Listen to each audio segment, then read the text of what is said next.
নমস্কার। গত 24শে মে কবি কাজী নজরুল ইসলামের জন্মদিবস ছিল। সেই উপলক্ষে তাঁর শিশু সাহিত্য থেকে একটি কবিতা খুকি ও কাঠবিড়ালি আবৃত্তি করে শোনাবো।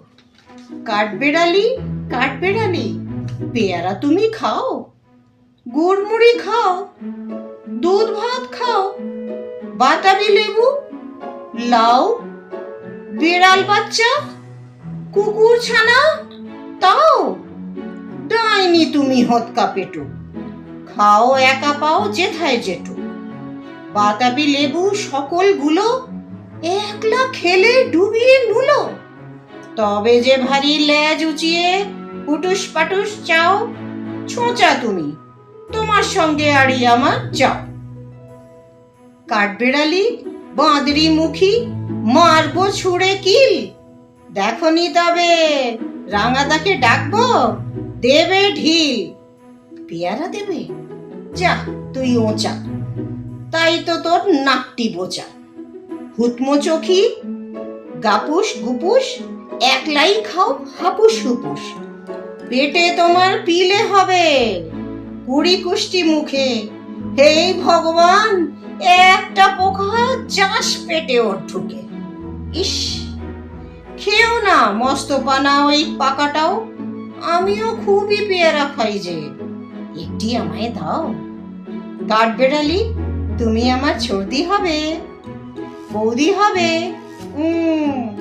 রাঙা দিদি, তবে একটা পেয়ারা দাও না। উহ, এ রাম, তুমি ন্যাংটা পুটো, ফ্রকটা নেবে, জামা দুটো, আর খেও না পেয়ারা তবে, বাতাবি নেবুও ছাড়তে হবে, দাঁত দেখিয়ে দিচ্ছ যে ছুট, ও মা রেখে যাও, কাঠবিড়ালি তুমি মরো, তুমি কচু খাও।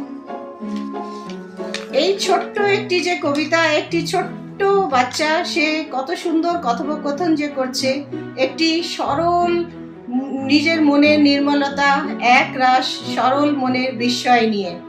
আর এই কবিতাটি আমাদের নস্টালজিয়াতে ফেরত নিয়ে যায়। আমরা যখন ছোট ছিলাম আমরাও এই কবিতাটি আবৃত্তি করেছি।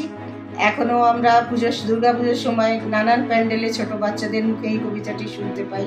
আর আমার মনে হয় যে আজকের জীবনের যে জটিলতাময় আমাদের জীবন, তার মধ্যে সবাই চায় এই খুকির মতো সুন্দর একটা মনোময় জগতের মধ্যে হারিয়ে যেতে, যেখানে থাকবে নির্মলতা, বিস্ময়, কোনো রকম কুটিলতা থাকবে না।